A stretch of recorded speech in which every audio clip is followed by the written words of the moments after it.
This is the Blue Eagle mine. It's EC0520. We're just west of the Sandy Am Road 492, up off the side, on the other side of Sandy Am Creek. We're looking basically straight west at a collapsed adit. The map shows only one adit on this site, and this is one of two that I found. They're fairly close to each other. They're only about 30 feet apart.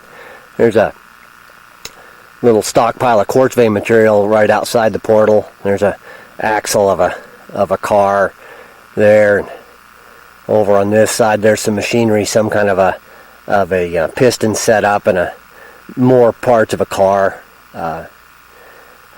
There's a barrel there.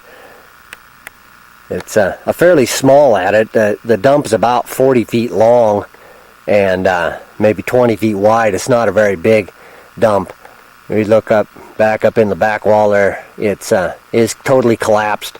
There's no water running out of it. It's completely dry. We'll turn around and look back to the east at the dump itself from right close to that quartz vein material there, right on the edge of the dump.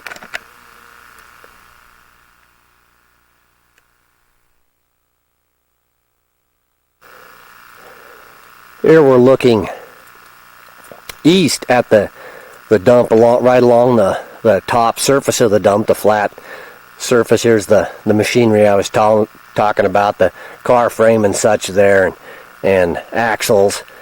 And again, the dump's only about 20 feet wide, maybe 40 feet long.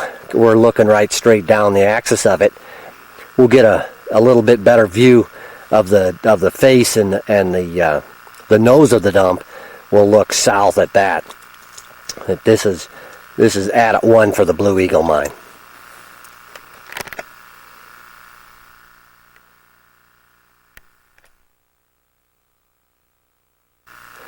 Here we're looking south at the face and nose of the dump from adit 1 of the Blue Eagle mine, EC0520.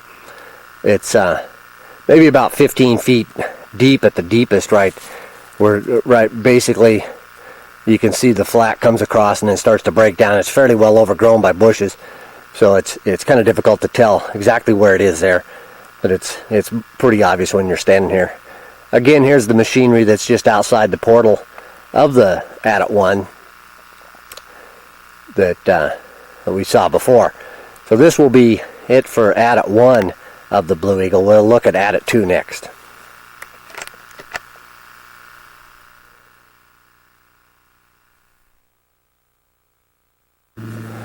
This is adit 2 for the Blue Eagle mine, EC0520. We're looking southwest at the collapsed adit. It goes back about 30 feet back into the hill there from the kind of where the dump starts, and it is completely collapsed. It's a lot of logs dropped across where the trench is, where the adit used to be. Fairly well overgrown in there. It makes a slight bend right at where the portal would be, and then comes out onto the dump. We'll get a little bit better view looking to the northeast now at the dump itself.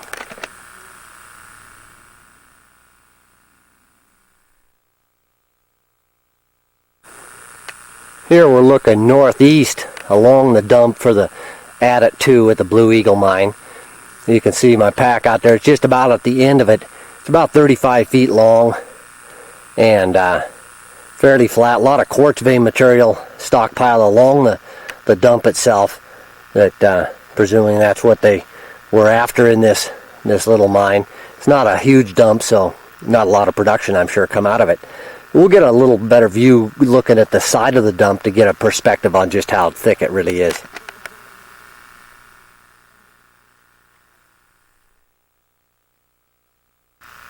We're looking south at the toe and the face of the dump for adit 2 of the Blue Eagle mine. You can see it's about 10 feet thick at the thickest, maybe a little less than that. It's not very big. It comes across the end of the top of the dump, comes out, and then breaks and comes down to the on this little flat ridge that the dump is on. It's not really that big of a dump. It's fairly coarse material. There's nothing been milled here. It's mostly large 6 to 10 inch or 12 inch rocks that make up a bulk of the dump itself. There's, like I said, the bit of the quartz vein material up on the surface, but most of the dump is just granitic rock. So this will be it for the Blue Eagle Mine EC520.